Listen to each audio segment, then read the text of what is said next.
Fam, what's going on? Kyle Henderson, Bama Football on YouTube. Before we get going, thank you to our veterans. We understand that freedom isn't free, so thumbs up for all our vets. Stay tuned for our Monday show. We're going to recognize you. Alabama played dominating football last night, 42-13, in what Coach Saban said on College Game Day is the most challenging place to play in all of college football. On the night, Jalen Milroe on the offensive side of the ball, clearly the MVP, 12 of 18 passing, 109 yards, rushing the football, 12 carries for 185 yards, and 4 touchdowns. Last year, he ran for 4 touchdowns. This year, you're telling me that LSU against Jalen Milroe in 2 games has allowed 8 rushing touchdowns? Think about what I just said. He has a longest of 72 yards, okay? We all know Jalen Milroe needed that game. Alabama needed that game. Kalen DeBoer needed that game. And they come out in dominating performance. When you look at the stat sheet, 12 of 18 passing, not a lot of production there. That wasn't part of the game plan. The game plan was to run the football with Jalen Milroe, and he was successful in doing that. And I felt, honestly, in the times that he threw the football, you know, look, there was two times in that game where he went downfield. Both were incompletions. One to Ryan Williams. I mean, that was a monsoon. I don't know who that's on. I mean, it was pouring at that point in time, but he did miss on Emmanuel Henderson. Overall, I thought they did a really good job passing the football, intermediate screens. I saw a lot of variety. I saw a lot of motion from Alabama's offense. Nick Sheridan called a really good game against LSU as well. So hats off to Coach Sheridan as he continues to work in his first year with Alabama as the offensive coordinator. You know, we got to talk about the Alabama defense. And if I'm giving out game balls, clearly one is going to Jahad Campbell. 12 tackles last night. Thumbs up on this video if you thought Jahad Campbell played absolutely outstanding football. I mean, when you kind of recap and you look at what Jahad Campbell did, 12 tackles, 6 for solos, 3 for tackle for loss. In fact, him and Deontay Lawson played absolutely fantastic football. Just really good. The last takeaway from this game is the time of possession. 33 minutes to LSU's 26. And I guess I'll hit on this. They only had 7 penalties for 74 yards. In the world of college football, I don't know where these teams are going to be ranked. There's a 3-way tie right now in the SEC for first place. You have Tennessee, 5-1 in conference. You have Texas A&M, 5-1 in conference, and Texas, 4-1 in conference play. Now, Tennessee and Georgia play next week. And as you know, Tennessee's quarterback I would imagine he's out for that game. I haven't even checked the injuries, but people on my live were saying that he's out. I would have thought Georgia wins that game regardless. Texas A&M and Texas play at the back end of the year in the final game for the SEC. I have no idea what's going to happen in terms of the SEC championship game. And let me ask you, would you rather play in the SEC championship game? Think about this. And I asked this on my live this morning. If Alabama finishes out 10-2, they play in the SEC championship game. Let's say they play Texas or something like that, and they lose. Are they out of the playoffs because they lost in the later part of the year? I don't know. Other conferences we're watching in college football, clearly the Big Ten. And when you look to the Big Ten, I mean, what's going to happen there? You have Ohio State and you have Indiana and you have Oregon atop, right? So Indiana's undefeated, 10-0 on the season. Oregon is 10-0 on the season. And you have Ohio State, who is 8-1 overall. Now, Ohio State and Indiana play. Who wins this game? Indiana or Ohio State? Sound off inside the comment box. Is there anyone out there that thinks that Indiana is able to beat Ohio State? And when we look to the Big 12, there's a lot going on in the Big 12. And the reason we're talking about the Big 12 is because one of those teams is going to get a bye in the playoffs. And you have BYU, who, by the way, survived by the skin of their teeth last night, beating Utah. They are now 9-0 on the season.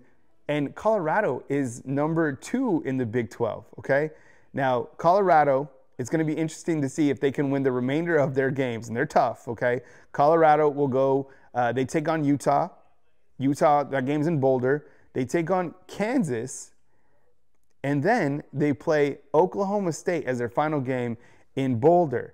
Now, the ACC, it's another interesting conference as well, not in terms of the overall talent. All right, I'm saying that because we knew eventually Miami would lose. It was only a matter of time until this back and forth type of offense, lack of defense caught up with them, and it did against Brent Key, a former assistant of Coach Saban, same as Mario Cristobal. With that game, all right, now you have in conference play in the ACC, you have SMU, who is the #1 team, along with Clemson. Now, you have Miami, who has 1 loss.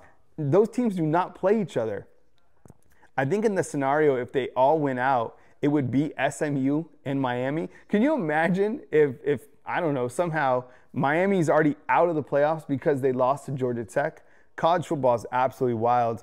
I don't know what's going to happen with that. Back to the SEC, I think, all eyes are on Tennessee. All eyes are on Texas. Ole Miss, here comes Ole Miss, and here comes Alabama. I think it's imperative that the College Football Playoff Committee looks at what have you done for me lately. I think it's imperative that they look at the quality of the schedule that the teams have played. Alabama has played a very difficult schedule. And we've seen Alabama come off a bye week and have success, right? Did it against Georgia, did it against LSU. But the following couple of weeks, Alabama went the opposite way. The challenge for Alabama is to block out the rat poison, is to block out the playoff talk. You have Mercer, who's only lost 1 game. You have Oklahoma. As Coach Saban always said, those teams still have pride in performance. And when Alabama is coming to your house, that is an opportunity for you to kind of salvage your season, right? A Super Bowl opportunity type game. And then you have Auburn on the back end. Look, things have not gone well for Auburn at all. I guess the only thing they can hang their hat on, I guess, is some committed, not signed, prospects recruiting-wise. But overall, 1-5 in SEC play and 3-6 overall. We know that Auburn will give Alabama their best match just because of that rivalry game. The one thing that I've learned covering Alabama football for the last 8 years is the Iron Bowl is the Iron Bowl. In my opinion, it's more challenging when the game is in Auburn, but that'll be another opportunity for Coach Kalen DeBoer to improve his overall approval rating, which, by the way, right now should be extremely high. On a scale of 1 to 10, and I asked my live this morning, how high would you grade Coach Kalen DeBoer? Like in 10 being absolutely his approval rating is really high, or 1 being you need another coach? I mean, come on. What he's been able to do has been absolutely fantastic. And I said this as well on my live this morning. Out of all the things with Coach Kalen DeBoer, and we've been reactionary, right, as fans, Kalen DeBoer has stayed steady. He has stayed even keel. Matt Zenitz from 24/7 Sports says this, great account to follow. With Alabama's win over number 15 LSU last night in Baton Rouge, Kalen DeBoer is now 33-2 in November as a head football coach. Kalen DeBoer is also 15-3 in his career against top 25 opponents. This guy's doing a really good job. And I even say this, #1 in the nation in recruiting in his first year. The prospects believe in the program. That was a monumental win last night for the locker room. That was a monumental win for the program. He beats Brian Kelly. That's a rivalry game. Things are absolutely on the right track with Coach Kalen DeBoer. Monumental win, but most importantly, a balanced win. You played great on offense, and you played great on defense against what I felt was an offense that could challenge Alabama, and they rose to the occasion. I mean, look how they've played in the last 2 games, right? Shutout against Missouri. They gave up that trash touchdown at the end, whatever. 13 points against LSU. Here for it. Alabama on the right track. Can you guys do something for me? I'm going to be live again at 1:30, but can you post your, if you can, if you follow college football down to the minute, what does your 1 through 8 look like in college football right now? 1 through 8, who are your top teams? I appreciate you guys being here. Kyle Henderson, Bama Football on YouTube.